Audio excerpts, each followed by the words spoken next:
नमस्कार विद्यार्थी मित्रांनो, महाराष्ट्राच्या भूगोल या ऑनलाईन क्लासेसमध्ये मागच्या तासिकेला आपण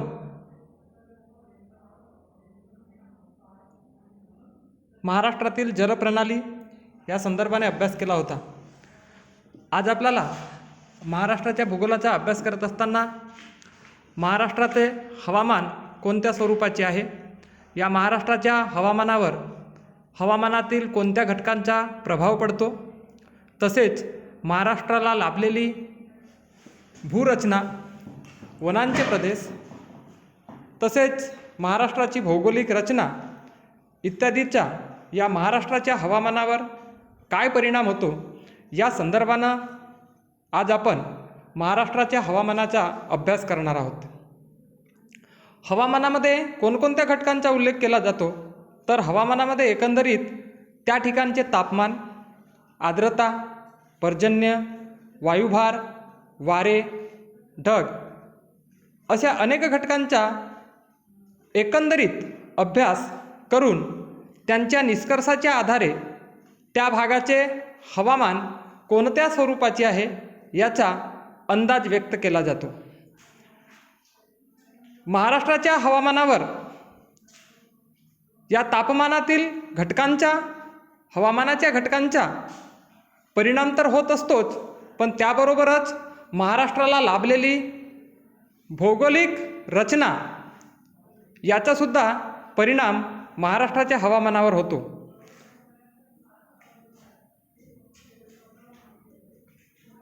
पावसाच्या प्रमाणावरून भूपृष्ठावर पाणी उपलब्ध होते, ते वारा, ढग, पाऊस यांच्या स्वरूपानं हवेत गारवा तयार करतात, उकाडा निर्माण होतो। तापमान जास्त असेल तर उकाडा असते, तापमान कमी झाले की थंडी जाणवतो। या हवामानावर तेथील भूरचनेचा परिणाम हा होत असतो। हवामानाच्या प्रादेशिक आणि हंगामी बदलात आपल्याला महाराष्ट्राचे हवामान जे आहे हे 3 स्वरूपाचे हवामान आढळून येते। कारण महाराष्ट्राचा हा जो भूभाग आहे, हा भूभाग भारतातील द्वीपकल्पीय पठारी प्रदेशावर असून ज्या भारताचे हवामान ज्या प्रकारचे आहे त्याच प्रकारचे हवामान महाराष्ट्राच्या भूप्रदेशाला सुद्धा लाभलेले आहे। महाराष्ट्राचे हवामान उष्णकटिबंधीय मान्सून प्रकारचे असून महाराष्ट्रात आपल्याला उन्हाळा, पावसाळा आणि हिवाळा अशा एकंदरीत 3ही ऋतूचा संगम, मिलाप आपल्याला जाणवतो। महाराष्ट्राच्या हवामानावर प्राकृतिक रचनेचा परिणाम होत असतो। त्याचबरोबर कोकणचे हवामान हे कोकणाला लाभलेल्या समुद्रकिनाऱ्यामुळे आणि त्या समुद्रकिनाऱ्यावर असलेल्या दमट हवामानामुळे वर्षभर दमट प्रकारचे असते। याउलट जसं जसं आपण किनारी प्रदेशापासून पठारी प्रदेशाकडे, खंडांतर्गत भागाकडे जातो, दूर जातो, तसं तसं बाष्पाचा अभाव असतो आणि ज्या ठिकाणी बाष्पाचा अभाव असतो त्या ठिकाणी तापमान जास्त असते व त्यामुळे तेथील हवामान हे विषम स्वरूपाचे होत जाते। सह्याद्री पर्वत आणि सह्याद्रीच्या पर्वतावरील डोंगरांमुळे उंच जास्त असल्यामुळे जास्त उंचीवर तापमान हे नेहमी कमी होत जाते आणि म्हणून उंच पर्वतांच्या घाटमाथ्यावर, शिखरांवर जास्त उंचीच्या भागामुळे तापमान कमी असते आणि तापमान कमी असते त्यामुळे उंचीनुसार हवामानात थंडावा निर्माण होत असतो। म्हणजेच उंच भूप्रदेशामध्ये तापमान किंवा हवामान जे आहे हे थंड असते। त्यामुळे उन्हाळ्यात महाराष्ट्रात थंड हवामानामुळे महाराष्ट्राला लाभलेल्या माथेरान, महाबळेश्वर, तोरणा, चिखलदरा यासारख्या थंड हवेच्या ठिकाणी बहुतेक पर्यटक पर्यटनासाठी जात असतात। महाराष्ट्रातील पर्जन्याच्या वितरणावर परिणाम करणारे घटक कोणकोणते, तर आताच आपण बघितलं की एखाद्या ठिकाणाच्या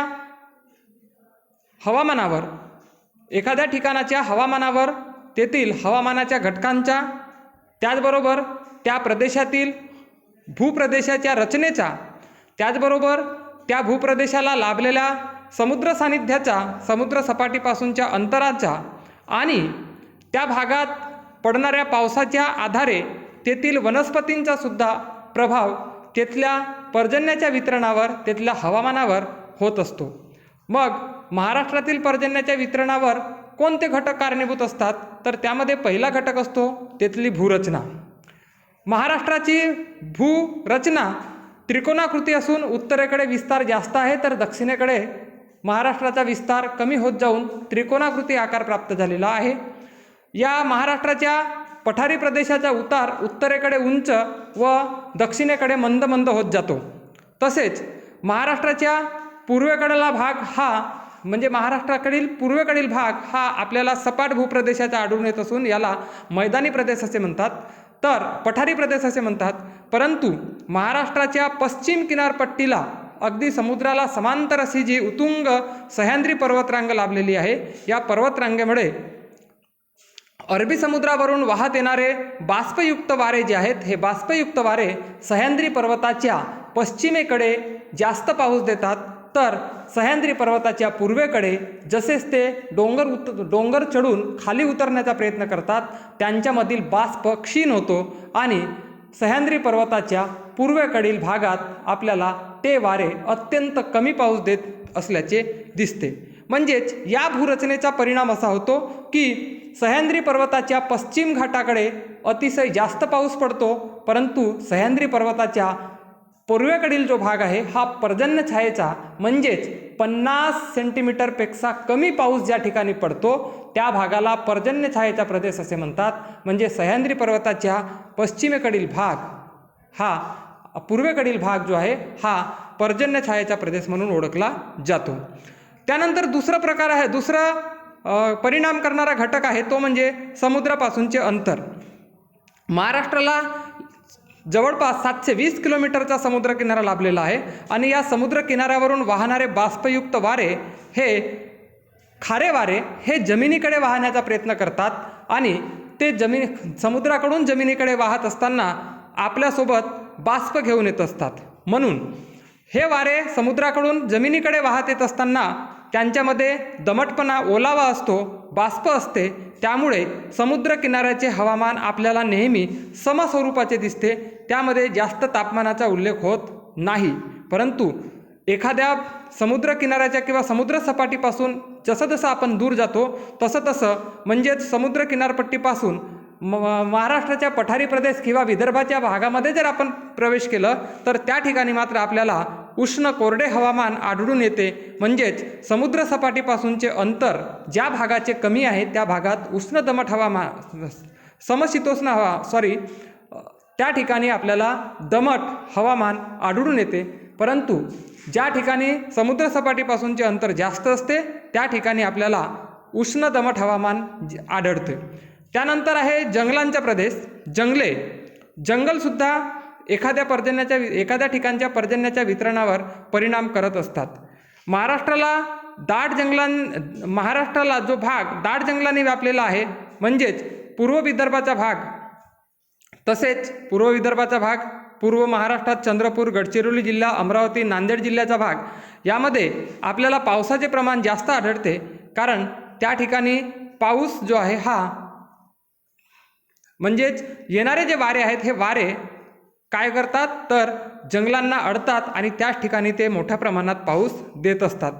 मग एकंदरीत महाराष्ट्रातील पर्जन्याच्या वितरणावर हे 3 घटक परिणाम करत असताना महाराष्ट्रात पर्जन्याची वैशिष्ट्ये कोणत्या स्वरूपाची आहेत तर आपल्याला लक्षात येईल की महाराष्ट्र हा भारताचा एक घटक राज्य असून त्याचे स्थान जे आहे हे पश्चिमेकडे अरबी समुद्र तसेच भारताच्या मधोमध असल्यामुळे महाराष्ट्रात 85% पाऊस जो आहे हा पाऊस अरबी समुद्रावरून वाहत येणाऱ्या नैऋत्य मोसमी वाऱ्यांपासून पडतो. हे महाराष्ट्राच्या पर्जन्याचे अत्यंत महत्त्वाचं आणि पहिलं वैशिष्ट्य. दुसरं वैशिष्ट्य आहे की महाराष्ट्रात पडणारा जो पाऊस आहे हा पाऊस आपल्याला नियमित स्वरूपाचा आढळून येत नाही. म्हणजेच पावसाचे वितरण जे आहे हे कमी जास्त प्रमाणात असल्याचे आपल्याला दिसते. त्याबरोबरच महाराष्ट्रात पडणारा जो पाऊस आहे हा पाऊस नियमित समस्वरूपाचा नसतो, लहरी स्वरूपाचा असतो. काही ठिकाणी अतिशय जास्त पाऊस तर काही ठिकाणी अतिशय कमी पाऊस. तसेच हा पाऊस जो आहे, हा पाऊस कधी उशिरा तर कधी लवकर येतो. त्याचबरोबर पावसाबरोबरच महाराष्ट्रात थंडीची लाट, दुष्काळ, पूर यासारखी स्थितीसुद्धा निर्माण होते आणि महाराष्ट्रातील शेतीवर या परिस्थितीचा प्रतिकूल परिणाम होत असल्याचे जाणवते. कारण महाराष्ट्रातील शेती ही सर्वस्वी पावसावर अवलंबून असल्यामुळे पावसाचा लहरीपणा, पावसाचे अयोग्य वितरण, उशिरा आणि लवकर येणे, थंडीची लाट, दुष्काळाची स्थिती, पुरांची स्थिती या सगळ्या घटकांचा एकंदरीत भारतीय आणि महाराष्ट्राच्या शेतीवर प्रतिकूल परिणाम होत असतो.